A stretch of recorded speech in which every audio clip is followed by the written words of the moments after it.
Thank you everyone for joining us back here on our Impacting Learning, Empowering Students series. Today we have a very special guest with us. And I want to say about this guest, he is a guy that works behind the scenes. He's a guy that you don't see a lot out there in the district, but our district would not function the way it does, as successfully as it does, without the work this guy does. So I want to introduce Mr. Lafe Tabb here with us today. So Mr. Tabb, thanks for joining us. No, thanks for having me. All right. We want you all to learn out there a little more about what he does to service our students and our staff here in this district. And once again, the Director of Technology position that Mr. Tabb holds here is very, very important, especially with the technology age that we're in and the changes that we're constantly making in that area. So we're very glad to have him. Mr. Tabb, just tell us a little bit about yourself and the various roles that you've served in here in Hardin County Schools. How long have you been here? I think this is 17 years for me. 17. Yeah, I'm a Hardin County Schools alumni. I graduated from Central Hardin in '97. I started out as a teacher at Vine Grove Elementary, and I moved on to be an assistant principal at Woodland, and spent a year as assistant principal in Jefferson County before coming back here and my role in technology. So a 1997 graduate of Central Hardin High School, and what I always love about this when we do these interviews is that you hear a lot of these people that we're interviewing, they're former Hardin County School graduates. We've interviewed Kristen Swords. She was a Central Hardin graduate. Tanya Corder, North Hardin graduate. So a lot of our people come back and serve here in Hardin County Schools, which says a lot about our school district. Mm-hmm. People come back home. So thank you for that. What were some of your determining factors that helped you decide to become the Director of Technology position? Did you just have a passion for technology? Or in your role as maybe a teacher or assistant principal, did you say, hey, I see some opportunities for student growth in this position?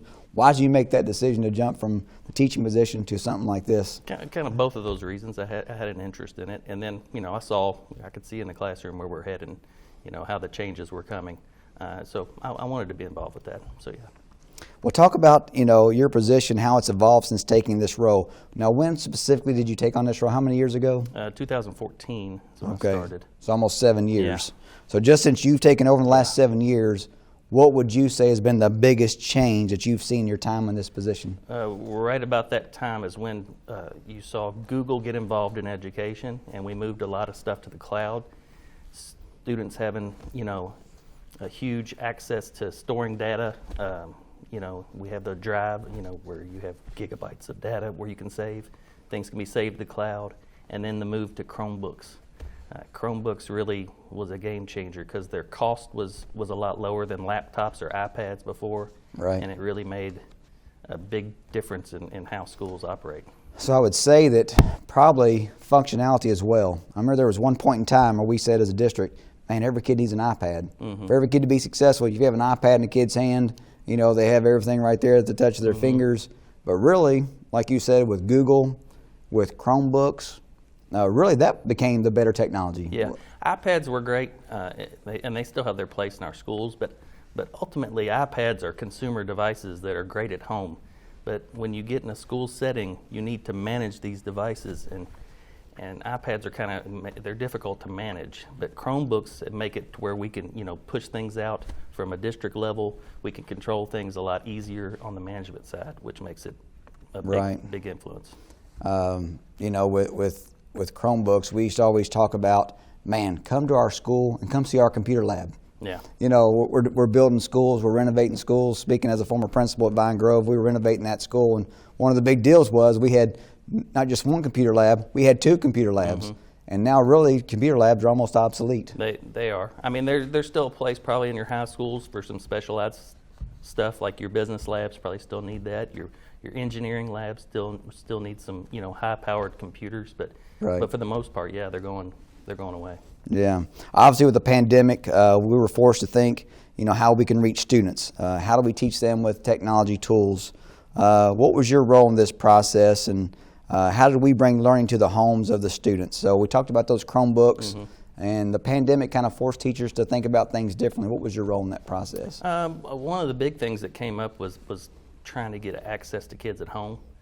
There were some funding mechanisms put in place to where we could buy cellular hotspots, which was just, a little device that put out a cell signal that a kid could connect a device to and get internet from home to be able to learn from home.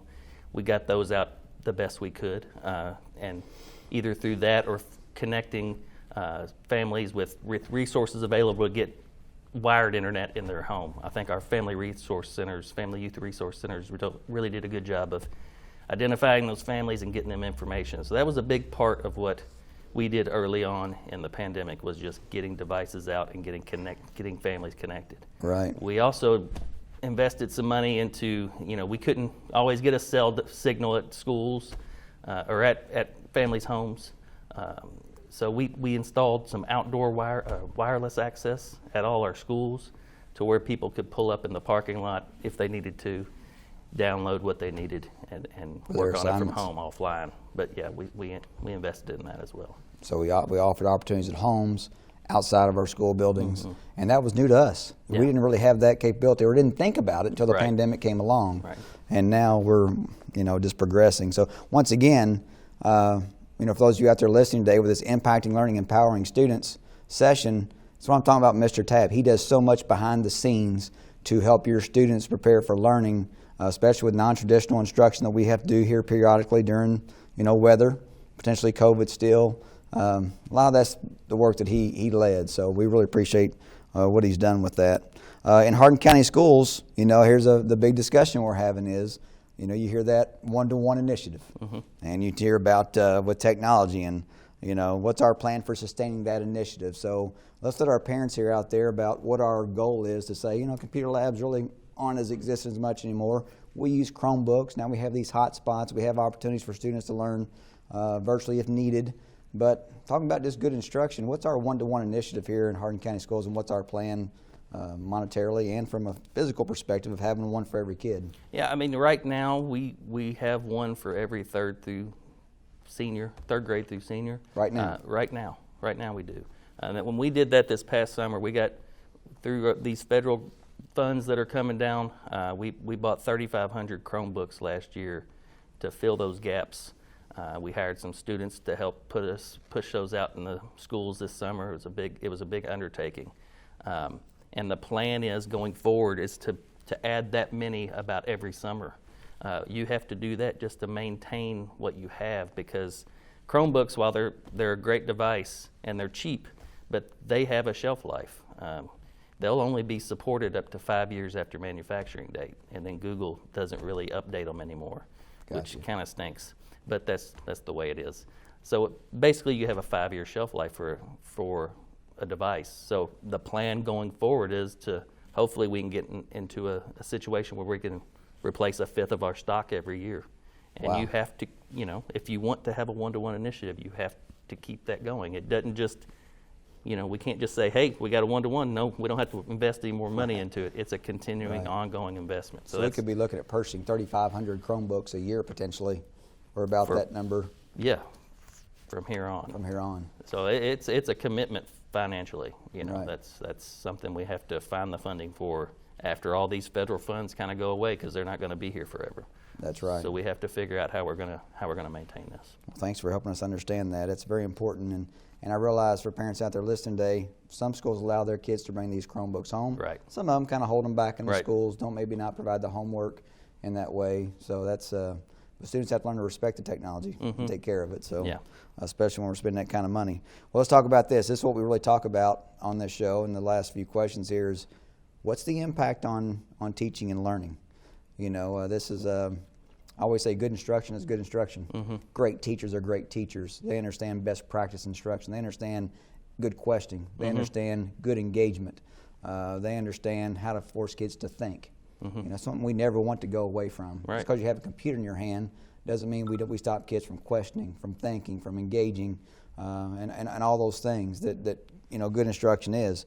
Do we have support set up in our schools to help coach our teachers on best practice instruction with this technology? We worked on that the past few years with the help from Brandy New, our Director of Innovation. We set up, it's going on 4 or 5 years now, where we've had a program called the ERate Fellowship.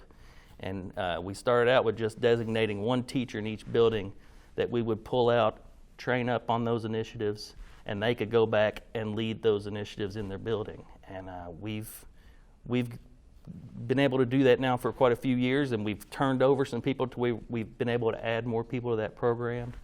This year we decided to really bump it up, and at some of our bigger schools having 2 or 3 fellows in each building. So it's been a great way for us as a district to get that message out to all our schools when we just have, we only have so many staff in the technology department. Right. So to get that out, it's been a great way to kind of use. So it's kind of a train-the-trainer model. Train the trainer, yes. Brandy's training the teachers. Yeah. Teachers have a go-to person at their schools. Yeah. If they have a question about a certain tool they need to use within Google or a good instructional tool they can use in their classroom, they go to that person. Right. And all these Chromebooks and everything, it's just a tool. It doesn't change good teaching. Good teaching should be happening with or without the Chromebook. It's just a tool. I'm glad to hear you say that. And that's what, it's just like we had textbooks in the past. Now you don't see as many textbooks came home like we did back in the golden age of 1992 and 1997. We brought home a textbook. Now you see your kids, they don't do that as much.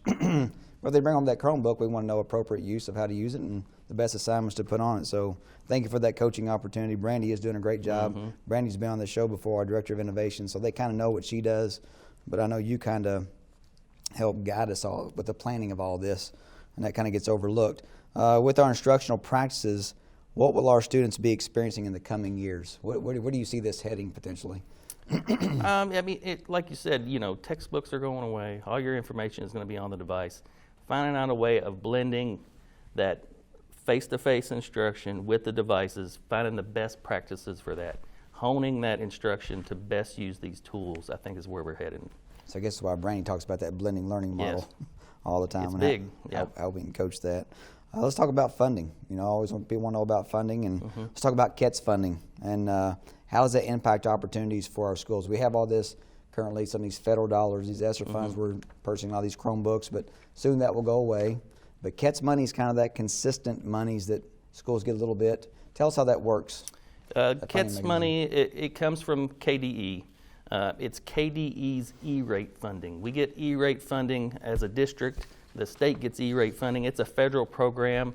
It's a tax that comes off your phone bills and everything. There's some tax in there that goes back to schools. And so we get to apply for ERate funding as a district, and we'll use that for infrastructure, kind of technology infrastructure programs. That's what it's designed for. But the state gets a chunk back, and they've decided to give that back to the schools to use for educational technology purchases. So every year, the state gives us a certain amount per pupil that we can spend that the district then has to match. Okay. So over the past few years, over the past 5 or 6 years, it's been pretty steady at $21 per student. So the district has to say, yes, we're gonna give $21 per student as well for technology. So that comes to us as the district, and what we do is we give about half of that to the schools for them to designate how they want to use it. Right. I keep half at the district to pay for our infrastructure that we have here, and the infrastructure that you don't see in the hands of students. You've got to have a lot in the background working to make all of it working. Right. And it takes a lot, and it's not cheap. So we keep about half to keep the district up and running, and then the other half the schools use. Before they were buying Chromebooks with it, they buy our desktops for our teachers, our computers there, and before they would buy projectors and things like that just to keep up and running. Now things are changing, and we got to when we get these funds in from the federal government now, we're kind of trying to readjust how we look at those funds and the best way to use those going forward. So building a lot of the new structures. Yeah.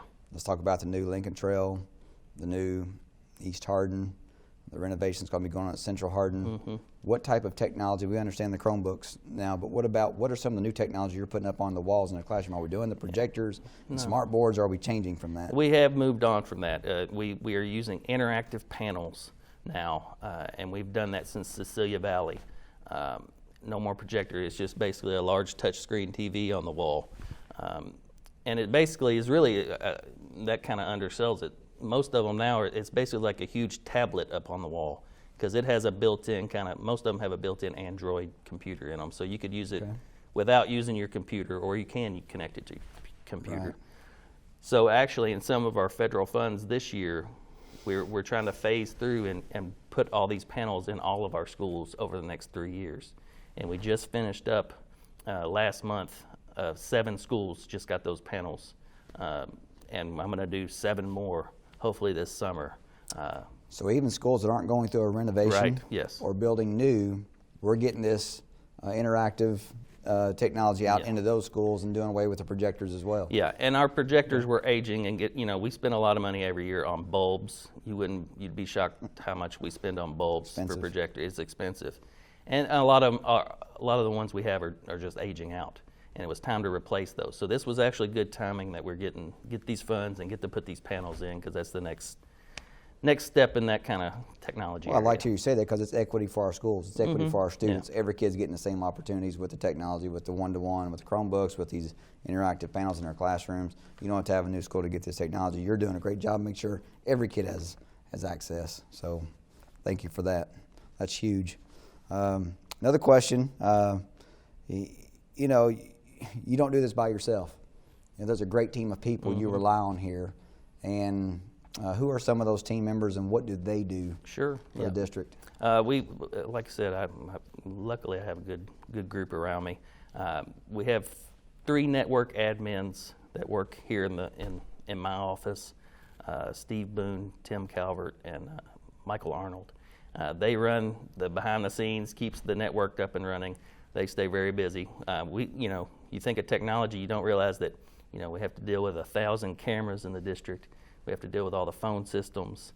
We have to deal now, a new thing is access control, the badges to swipe to get in and out of buildings. That falls on us. So we've got a lot that are coming, not just keeping the internet on. Right. There's a lot more to it. And those guys have to deal with that. And I've got Lori Love, who helps me keep track of all this paperwork for federal funding that we try to get, the ERate funding. And then Kevin Montgomery, and he's our AV tech. But then he's also a Chromebook repairman, and now that we have 13,000 Chromebooks in the district, that's overwhelming. So what we've done is we've hired a couple EC3 students who are in the IT pathway to come do an internship with us. So they come in the afternoons and we pay them, and they come repair Chromebooks, and that has been a huge help this year, having them. So the internship, once again, is we're growing our own. We're using our high school students in the IT pathway to come and do those things, to start learning the process, because one of these days those kids may come back and take our jobs. They may be the next generation of kids that come back to have a passion for technology. So that's interesting to hear you say that. But I didn't think about it. You said something that was interesting. Phones, our phone system. I'm sure Bowser thinks, well, we don't have phones anymore, we just have cell phones. That's the furthest from the truth. We have a high network of phones that we use to contact each other across the district, so that's important as well. Well, anything else you want to add about your program, your department, how you're impacting students, empowering learning? Anything else you want to add today? No, it's been a busy year and a half since all this hit, and it's stayed busy, and we've continued, got a lot of projects going forward, and hopefully we can get those out as soon as we can. That's right, and getting our STLP programs back up and running in the schools. Yep. That's been huge, is letting the kids use this in productive ways in their clubs and organizations that they're in. So thank you so much, Mr. Tabb, for what you do for the district. Much appreciated. There's a lot of people in Hardin County Schools that work behind the scenes that help our kids learn, and sometimes we forget about them, but we don't want to forget about Mr. Tabb, because he's a Hardin County guy, and he does more for kids that you could ever imagine, and kids come first for him. I know I'm speaking for him, but greatly enjoy working with him and what he does. So if you ever see Mr. Tabb out in the community, tell him thank you, because he's helped us get through a tough time here in Hardin County Schools in the last couple of years, and we're coming out on the other side of it now. We are. And it's a great thing. So I hope you enjoyed this session of Impact Learning, Empowering Students, and hope we see you next month. Thank you.